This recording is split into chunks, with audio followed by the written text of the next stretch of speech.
ఎమ్మెల్యేల కోసం నియోజకవర్గాలలో నిర్మించిన క్యాంప్ ఆఫీసులు కొన్ని చోట్ల నిరుపయోగంగా మారాయి. కాంగ్రెస్ ప్రభుత్వం అధికారంలోకి వచ్చిన తర్వాత ఏడాదిన్నరగా తాళాలు కూడా తీయలేదు. సంగారెడ్డి జిల్లాలోని ఓ ఆఫీసుకు వాస్తు దోషంతో గ్రహణం పట్టిందా? కాలు పెడితే కష్ట నష్టాలు తప్పు అన్న భయంతోనే ఆ ఎమ్మెల్యే క్యాంప్ ఆఫీసుకు దూరంగా ఉంటున్నారా? ఒక్కసారి కూడా కన్నెత్తి చూడని ఆ శాసనసభ్యుడు ఎవరు? ఏ నియోజకవర్గం?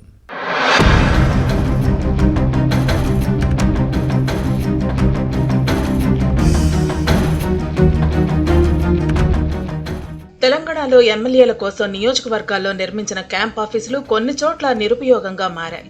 వాస్తుదోషం పేరుతో వీటికి గ్రహణం పట్టింది. అడుగు పెడితే మళ్లీ గెలిచే పరిస్థితి లేదన్న భయంతో కొందరు కాంగ్రెస్ ఎమ్మెల్యేలు అటువైపు అడుగు పెట్టడం లేదు. దీంతో కార్యకలాపాలు సాగటం లేదు. నెలవారీ ఖర్చులతో వాటి నిర్వహణ భారంగా మారుతోంది. వాస్తు భయంతో కొందరు ఎమ్మెల్యేలు ఇంటి నుంచే పనులు చక్కబెడుతున్నారు. కాంగ్రెస్ ప్రభుత్వం అధికారంలోకి వచ్చిన తర్వాత క్యాంప్ ఆఫీసులకు రోడ్డు భవనాల శాఖ రంగులు వేయించింది. కానీ వాస్తు దోషాల భయంతో కన్నెత్తి చూడటం లేదు. విలాసవంతమైన భవనాల్లో ఆధునిక సౌకర్యాలు కల్పించింది. కళ్లు చెదిరేలా ఖరీదైన ఫర్నిచర్ను ప్రభుత్వం సమకూర్చింది. ఒక్కో బిల్డింగ్కు 1,30,00,000 వరకు ఖర్చు చేసింది. ఏసీలు, గీజర్లు, ఫ్యాన్స్, లైట్లకు భారీగానే వెచ్చించింది. అయితే అధికార కాంగ్రెస్ ఎమ్మెల్యేల్లో కొందరు వాటిలో అడుగు పెట్టడానికి ఇష్టపడటం లేదు. కాలు మోపితే కాలం కలిసిరాదనే వాదనలో ఉన్నాయి. కష్టాలు నష్టాలు తప్పవనే భయం వారిని వెంటాడుతోంది. వాస్తు దోషాలు ఉన్నాయనే ప్రచారం శాసనసభ్యులను వేధిస్తోంది. బీఆర్ఎస్ పాలకులకు నమ్మకాలు ఎక్కువ. ముహూర్త బలాలు, జాతక చక్రాలను విశ్వసించేవారు. శుభగడియల్లోనే అన్నీ చేసేవారు. ఏ కట్టడమైనా వాస్తుకు ప్రాధాన్యత ఇచ్చేవారు. అటువంటి బీఆర్ఎస్ పాలకులు ఎమ్మెల్యేల క్యాంపు కార్యాలయాలను వాస్తు దోషాలతో నిర్మించారా అన్న క్వశ్చన్ వస్తోంది.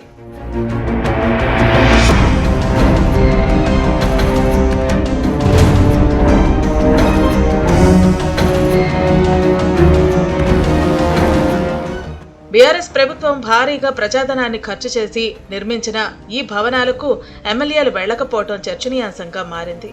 ప్రజలకు ఎమ్మెల్యేలు అందుబాటులో ఉండాలన్న ఉద్దేశంతో వీటిని నిర్మించింది గత ప్రభుత్వం. నియోజకవర్గ కేంద్రంలో క్యాంప్ ఆఫీస్ ఉండటంతో ప్రజలకు ఏ సమస్య వచ్చినా అక్కడకు వెళితే ఎమ్మెల్యే లేకపోతే అక్కడున్న సిబ్బందికి వినతి పత్రాలు ఇచ్చేవారు. సిబ్బంది వాటిని ఎమ్మెల్యే దృష్టికి తీసుకువెళితే పరిష్కారం అవుతుందన్న నమ్మకం ఉండేది. అలాంటి ఎమ్మెల్యే క్యాంపు కార్యాలయం సంగారెడ్డి జిల్లాలో నిరుపయోగంగా మారింది. కాంగ్రెస్ ప్రభుత్వం అధికారంలోకి వచ్చి ఏడాదిన్నర గడిచినా క్యాంపు కార్యాలయం తలుపు తీసేవారు లేక వెలవెలపోతోంది.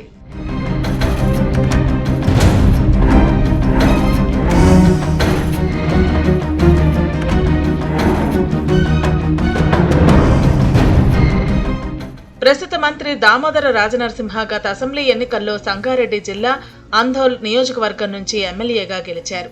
ఆ తర్వాత ఏడాదిన్నరగా ఈ శాసనసభ్యుడు క్యాంపు కార్యాలయంలో అడుగు పెట్టలేదు సరికదా, అటువైపు కన్నెత్తి చూసిన దాఖలాలు లేవు. 7 ఏళ్ల క్రితం అంధోల్ ఎమ్మెల్యే క్యాంపు కార్యాలయం నిర్మించారు. బీఆర్ఎస్ ప్రభుత్వ హయాంలో అప్పటి శాసనసభ్యుడు చంటి క్రాంతికిరణ్ ఉపయోగించిన ఈ భవనం ప్రస్తుతం వాడుకలో లేకుండా పోయింది. 2014లో కారు పార్టీ ఎమ్మెల్యేగా గెలిచిన బాబు మోహన్ హయాంలో ఈ క్యాంప్ ఆఫీస్ నిర్మాణం మొదలై 2018లో క్రాంతికిరణ్ ఎమ్మెల్యే అయ్యాక పూర్తయింది.